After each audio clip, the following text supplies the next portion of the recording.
Alright, Blue Nemesis Chevelle. Long day, but I'm still working at it. We got our SCAT crank today. Get our kiss. We're gonna pull out. We already pulled the old one out. Got it right here. Got to get the flywheel off of it. But we got our SCAT. We're unboxing. Take a look at it. Compare it to the stock.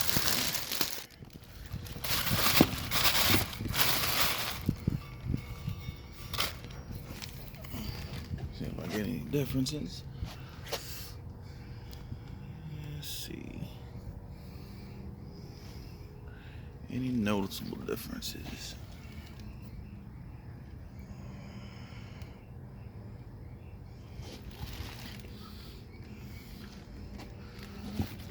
Got a wider passage holes right there. What else we got on this bad boy?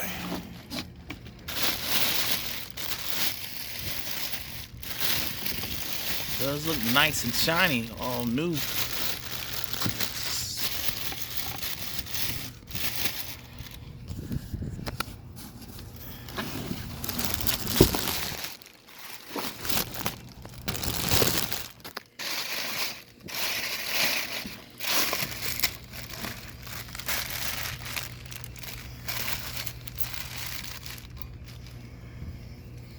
It's got a nice polish on it.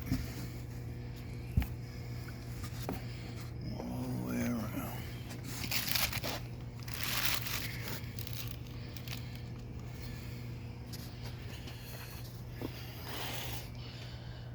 This one was gonna need to be turned anyway. I was gonna have to grind it just to freshen it up. But by the time I go through spending the money to have them fresh and grind it and polish it and get it back right the way I want it, what's the purpose when I can just buy a SCAT crank for under $300? There's no really better deal. You probably get it for $300. Even you go $400, you go $500 and get a whole forged one. You can't really beat it. You tear it down, you spend $5 here, you spend $5 there, you spend $5 there. When it's all said and done, you got a beast motor, as long as it's put together correctly. But the difference between these two cranks is a little bit better in the manufacturing department, and pretty much that's it. This crank would hold the power no problem. I have no doubt that a stock crank can hold 1,000+ horsepower no problem. As long as something else is not wrong, there's no reason why a stock crank can't hold it. Anybody else say something different?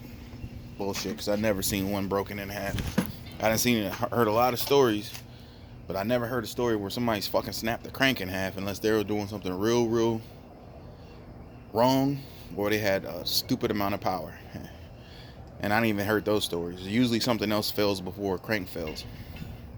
It won't be the crank. Maybe you'll spin a bearing, you'll break a rod, you'll burn holes in pistons, you'll do a whole bunch of stuff, but you ain't gonna just break the crank. So now we gotta do is we gotta get it inside the block.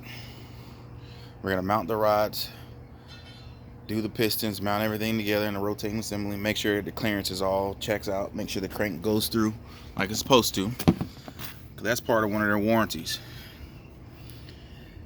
Right about there. They're not going to warranty the crank if I don't put it in there and assemble it before I get it balanced and check everything.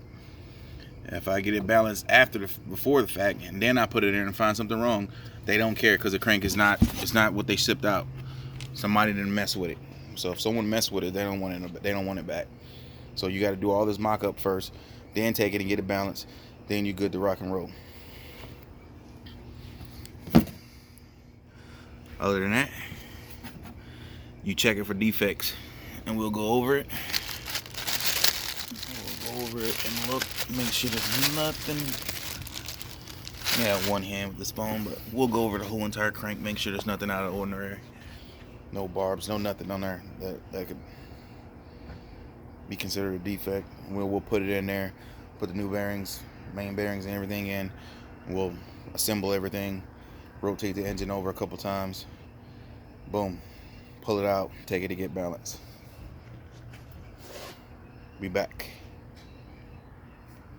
Oh yeah, put a new paint job on the engine block.